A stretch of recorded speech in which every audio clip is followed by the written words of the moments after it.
Cette semaine, un modèle XL, c'est un modèle d'entrée de gamme. Alors, peu d'équipement pour une fois. Habituellement, on a toujours des modèles très bien équipés.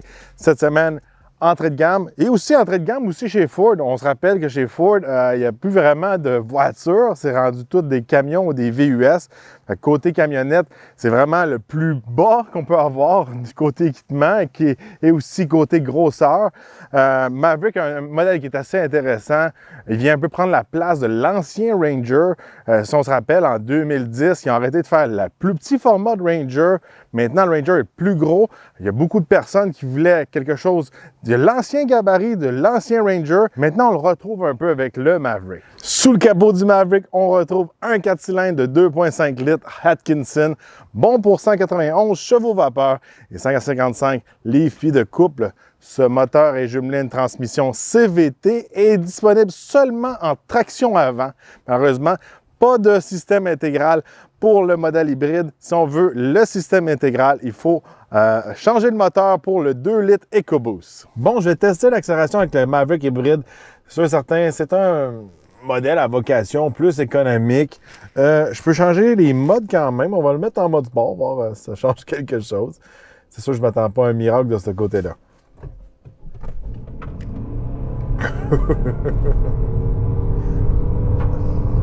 Le 2,5 litres Atkinson, c'est pas un moteur qui aime ça se faire pousser. C'est un moteur qui aime ça qu'on le conduise en mode hybride, je pourrais dire. C'est là qu'il prend vie, c'est là qu'il va bien. Quand on le met dans le tapis, il aime pas ça. Mais bon, on peut faire le 0 à 100 en environ 7,8 secondes, 8 secondes. C'est pas rapide, c'est sûr et certain. Sur la route avec le Maverick hybride, regardez, un véhicule qui est quand même confortable pour un modèle de base. Je pense qu'avoir les plus petites roues, avec plus de pneus, ça aide beaucoup pour la suspension aussi. Même si on a la suspension de base, je pense qu'avoir plus de pneus, ça aide de ce côté-là. On fait un certain sacrifice côté tenue de route. Encore une fois, c'est pas la vocation du véhicule de le pousser dans la courbe. C'est pas un véhicule qui est plate à conduire. C'est pas parce qu'il est traction avant qu'il aussi va mal, je pourrais dire. De ce côté-là, j'ai eu aucun problème cette semaine. Même, je pense que qu'il soit traction avant, ça peut être un avantage en hiver. Surtout, la plupart des gens ne sont pas habitués de conduire à propulsion de nos jours. Fait que l'hiver, avec des bons pneus d'hiver, traction avant, je pense qu'on est capable de se débrouiller dans des conditions normales, je pourrais dire. Peut-être pas faire du gros hors-route, mais quand même, quand il y a une tempête, ces choses-là, je pense qu'on a plus de dégagement qu'une auto, tout ça.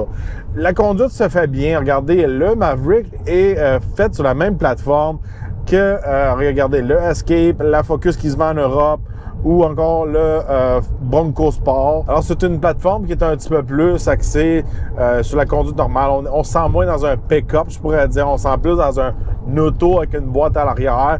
Puis, j'ai pas de problème avec ça. C'est très agréable à conduire. Bon, côté design, regardez, je suis allé un petit peu plus en profondeur dans mon autre essai.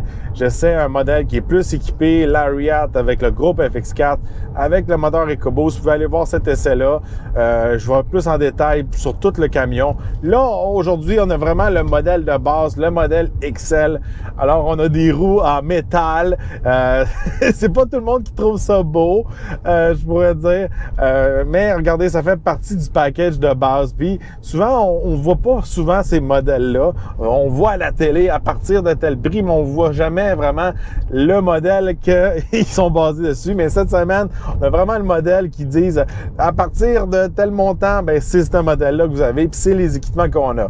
Ça reste quand même un beau camion, puis changer les roues, c'est pas un gros deal, ça coûte pas extrêmement cher, je pense, surtout dans les tailles de roues que le Maverick possède. Fait que de ce côté-là, il n'y a aucun trouble, je pense, pour changer les roues. Côté extérieur, il n'y a pas des méga différences entre un modèle de base et super équipé. Je pense que de l'extérieur, encore une fois, si on change les roues, puis on met quelque chose de beau, on a l'air quand même d'un Maverick qui est pas tout nu, je pourrais dire. Bon, maintenant, si on passe à l'intérieur, similaire à l'autre Maverick que j'ai essayé, mais avec moins d'équipement. On a des sièges en tissu, on n'a pas la grosse écran, je pourrais dire, tout équipé.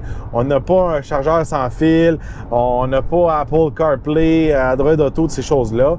On peut connecter notre téléphone. On a quand même une caméra de recul, puis on a quand même un bel écran qu'on peut utiliser. Cette semaine, j'ai eu des petits troubles un peu. Souvent, mon téléphone se déconnectait de Bluetooth. J'ai eu beaucoup de bugs de ce côté-là. Peut-être c'est parce que c'est le système d'entrée de gamme. Je ne sais pas pourquoi. À côté de l'écran, on a une espèce de truc imprimé en 3D qu'on peut faire plein d'affaires avec ça. Je pense qu'on peut mettre une espèce de socle pour mettre notre téléphone. Une fois qu'on met notre téléphone là, puis on le met sur le GPS, encore une fois, avec nos téléphones de nos jours, sont toujours plus avancés que les écrans qu'on retrouve dans les véhicules. Bon, c'est pas un gros manque de pas avoir la super écran. On a un volant style Focus. On a des vitres électriques. Les sièges sont quand même confortables. C'est sûr et certain, j'aimerais ça qu'on puisse un petit peu plus les bouger. Quand on est dans le modèle de base, des fois, c'est comme tu le recules, tu le baisses, puis c'est comme ça.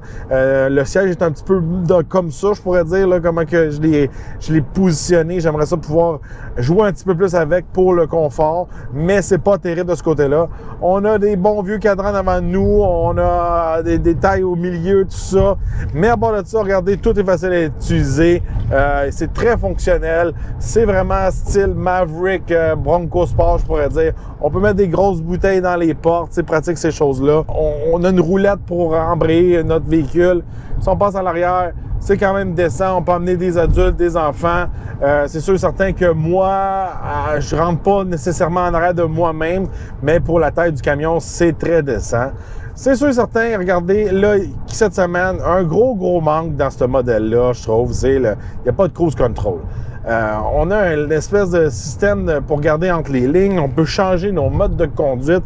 On peut faire plein de trucs. Il y a plein de branchements USB. C'est fantastique. Pas de cruise control. Ça, je trouve, c'est inacceptable. Si moindrement vous faites de l'autoroute, là, moi, je suis pas capable de vivre sans cruise control. Fait que pour moi, ça passe pas cette semaine.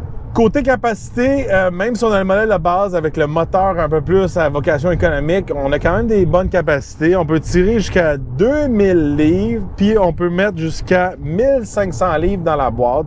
C'est quand même décent. Si vous avez besoin de plus de capacité, là, vous pouvez opter pour le modèle 2 litres EcoBoost avec le groupe de remorquage. Vous pouvez tirer jusqu'à 4000 livres.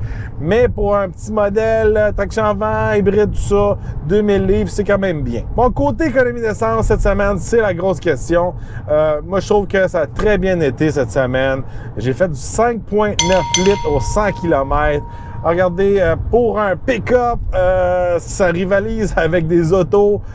Côté économie d'essence, je trouve que c'est très bon. Si vous êtes à la recherche de quelque chose qui est pratique, sans vraiment que ça te coûte trop cher, ou même vous considérez aller dans un véhicule électrique et vous voulez trouver trop cher, je trouve le Ford Maverick hybride, c'est une très bonne option. Quand on tombe en bas de 6 litres au 100, c'est quand même très économique. On a des capacités de remorquage, on peut emmener des choses dans la boîte, des matériaux de construction, des bicyclettes, peu importe qu'est-ce que vous faites comme loisir. De ce côté-là, je trouve que ça a très de l'allure comme économie d'essence. Bon, maintenant, côté prix, le Ford Maverick que j'ai à l'essai cette semaine, d'une valeur de 30 125 $ quand que tous les frais sont inclus. En fait, il est 29 945 $. Fait que juste sous la barre des 30 000 $, très abordable, je pourrais dire. C'est le pick-up le plus abordable sur le marché. Puis c'est très intéressant qu'il vient traction avant avec hybride. Fait que c'est un petit peu plus comme un auto fait pour monsieur tout le monde. C'est pas propulsion que là, on peut pas l'utiliser pendant l'hiver. C'est économique. Fait que c'est très intéressant de ce côté-là. Est-ce que ça vaut la peine? Est-ce que c'est le modèle à acheter, selon moi, le XL hybride? Selon moi, non. Regardez, là, à un moment donné, c'est beau faire des sacrifices sur les options, tout ça. Je pense que si vous achetez un XLT de base hybride qui est à 32 545 $, là, ça vaut la peine. Là, vous n'avez pas les roues LED en métal. Vous avez des vrais mags. Vous avez un cruise control. Vous avez plus d'équipement, tout ça. Fait que pour la différence de 2 000 à 3 000 $, là, je pense que ça vaut la peine de rentrer dans un XLT. Et aussi à long terme, côté revente, un XLT va toujours mieux se revendre qu'un XL. Alors dites-moi dans les commentaires qu'est-ce que vous pensez de ce Ford Maverick hybride. Est-ce que ça va être comme des petits pains chauds, tout le monde va vouloir en acheter, ou vous êtes un peu comme les gens sur TikTok cette semaine, vous comprenez pas c'est quoi le Ford Maverick, vous comprenez pas pourquoi il est hybride, pourquoi il est action avant, pourquoi il y a des roues en métal. Dites-moi dans les commentaires comment vous le trouvez. Moi, je comprends qu'est-ce que Ford veut. La dernière chose que je pourrais dire avant de vous quitter aujourd'hui, c'est vraiment la côté disponibilité. Est-ce que Ford va être capable d'en produire assez pour la demande? Je sais qu'aux États-Unis, ce modèle-là est en très grosse demande, ils sont durs à avoir. Là, ça reste à savoir si Ford va être capable d'en fabriquer pour répondre à la demande. N'oubliez pas de liker, partager la vidéo et on se revoit dans un prochain Essai routier.